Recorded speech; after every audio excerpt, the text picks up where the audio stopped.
వే gold trusted gold buyers మీరు తాకట్టు పెట్టిన బంగారాన్ని విడిపించి ఈ రోజు ఉన్న మార్కెట్ ధరకు కొనబడను. మన్యం జిల్లా గుమ్మల లక్ష్మీపురం గిరిజన బాలికల సంక్షేమ ఆశ్రమ పాఠశాల బాలిక ప్రాణాలను కాపాడిన వార్డెన్ హేమని మంత్రి సంధ్యారాణి సత్కరించారు. ఆమె చూపిన మానవత్వాన్ని నిబద్ధతను అభినందించారు. హేమని వయసు చిన్నదే అయినా 7వ తరగతి అమ్మాయిని మోసుకురావడం గొప్ప విషయమని అన్నారు. మన్యం జిల్లా గుమ్మల లక్ష్మీపురం మండలం వాడపుట్టికి చెందిన భువనేశ్వరి భద్రగిరి గిరిజన సంక్షేమ బాలికల ఆశ్రమ పాఠశాలలో 7వ తరగతి చదువుతోంది. తండ్రి మరణం తర్వాత బాబాయి సంరక్షణలో ఉంటోంది. ఇటీవల స్కూల్ నుంచి ఇంటికి వెళ్లిన భువనేశ్వరికి జ్వరం వచ్చింది. ఆమెను కురుపాంలోని ప్రభుత్వ ఆసుపత్రికి తీసుకెళ్లగా కోలుకోవడంతో మళ్లీ ఇంటికి తీసుకొచ్చారు. ఇంతలో బాలిక మళ్లీ అనారోగ్యానికి గురికాగా స్కూల్ సిబ్బందికి సమాచారం వెళ్ళింది. ఏటీడబ్ల్యూఓ రజని సూచించడంతో హాస్టల్ వార్డెన్ హేమని నడుచుకుంటూ బాలిక ఇంటికి వెళ్ళింది. మళ్ళీ అమ్మాయికి అక్కడ ఉంచబాలి అని తెలిసి అమ్మాయి వెళ్ళి అమ్మాయిని తీసుకొస్తే అక్కడ హాస్పిటల్ తీసుకురావడానికి వాళ్ళు ఊరికి అక్కడ రోడ్డు సరిగా లేదు. ఆ రోడ్డు మామూలు నడక మార్గంలో 3 కిలోమీటర్ల అమ్మాయిని ఎత్తుకొని తీసుకొని వచ్చింది మా వార్డే.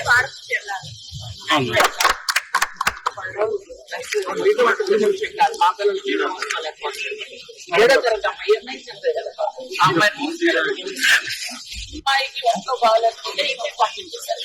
అంటే ఇంటికి వెళ్ళింది అమ్మాయి. మళ్ళీ అమ్మాయికి అక్కడ ఉంచబాలి అని తెలిసి అమ్మాయి బాలిక సొంత ఊరైన వాడపుట్టికి సరైన రోడ్డు సౌకర్యం లేకపోవడంతో వార్డెన్ హేమ తాత్కాలికంగా డోలీను తయారు చేసింది. ఆ బాలికను తన నడుముకు కట్టుకొని మోసుకుంటూ సుమారు 3 కిలోమీటర్లు కాలినడకన నెల్లికెక్కువ వరకు చేరుకున్నారు. అక్కడి నుంచి పాపను వాహనంలో పార్వతీపురం ఆసుపత్రికి తీసుకెళ్లి చేర్చగా అక్కడ డాక్టర్లు వైద్యం అందిస్తున్నారు. వార్డెన్ హేమని భువనేశ్వరిని కూతురులా భావించి తల్లిలా తన భుజాలపై మోసుకుంటూ సమయానికి ఆసుపత్రికి తీసుకెళ్లారు. హేమని మానవత్వాన్ని అందరూ ప్రశంసిస్తున్నారు. వార్డెన్ హేమని వీడియో సోషల్ మీడియాలో వైరల్ అవ్వడం, మీడియాలో వార్తలు రావడంతో ఆమె చేసిన పనికి చాలా మంది అభినందిస్తున్నారు. ఈ క్రమంలో ఏకంగా మంత్రి సంధ్యారాణి ఆమెను స్థానిక అధికారులతో కలిసి సత్కరించారు. ప్రస్తుతం విద్యార్థిని జిల్లా ఆసుపత్రిలో ఐసీయూలో చికిత్స పొందుతుండగా హేమని చూపిన మానవత్వాన్ని అభినందిస్తూ ఆంధ్రప్రదేశ్ మహిళా శిశు సంక్షేమ శాఖ మంత్రి గుమ్మిడి సంధ్యారాణి శాలువాతో సత్కరించి అభినందించారు కూడా. అయితే మంత్రి సత్కరించడంపై మరో రకమైన విమర్శలు కూడా వ్యక్తమవుతున్నాయి. సత్కారాలు తర్వాత ముందు రోడ్డు లేని ఊర్లకు కొత్త రోడ్డు వేయాలంటూ కౌంటర్లు వేస్తున్నారు. కూటమి ప్రభుత్వం వచ్చిన తర్వాత రోడ్లు వేస్తున్నామని చెప్పుకోవడమే తప్ప ఇంకా చాలా గ్రామాలకు రోడ్లు రాలేదని నెటిజన్లు ఆరోపిస్తున్నారు. ఈ సత్కారాలపై ఉన్న శ్రద్ధ మౌలిక సదుపాయాల కల్పనపై ఉంటే బాగుండేది అంటూ కూడా కామెంట్స్ చేస్తున్నారు.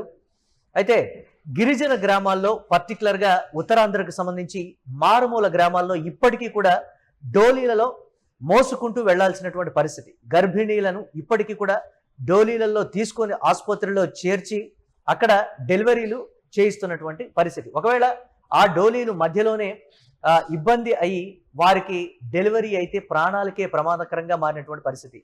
ఇటీవల డిప్యూటీ సీఎం పవన్ కళ్యాణ్ మేము ప్రత్యేకంగా ఉత్తరాంధ్రలో ఉన్నటువంటి కొన్ని మారుమూల ప్రదేశాలని ఐడెంటిఫై చేశాం, అక్కడ కొన్ని కార్యక్రమాలని కూడా చేపట్టినటువంటి సిచ్యువేషన్ ఉంది. కానీ కార్యక్రమం చేపట్టినంత వేగంగా రోడ్డు నిర్మాణ పనులు అనేది జరగటం లేదు అనడానికి ఈ ఒక్కటే ప్రధానమైనటువంటి ఉదాహరణ.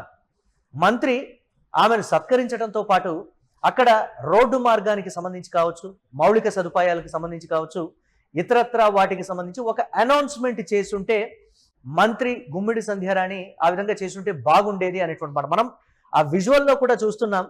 కనీసం కాలినడకన వెళ్ళాలన్న రోడ్లు వెంట మొత్తం కూడా రాళ్లమయంగా ఉంది. ఒకవేళ వర్షం పడితే ఆ మట్టి రోడ్డులో కనీసం నడవటానికి కూడా ఛాన్స్ ఉండేది కాదు. ఒకవేళ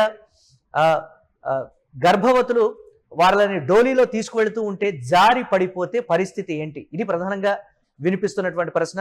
ఇది ప్రభుత్వాలు మారినా ఎన్ని రకాలైనటువంటి హామీలు ఇస్తున్నప్పటికీ కూడా మాకు రోడ్లు రావడం లేదు. ఇది గిరిజనులు పర్టికులర్గా చేస్తున్నటువంటి విమర్శ.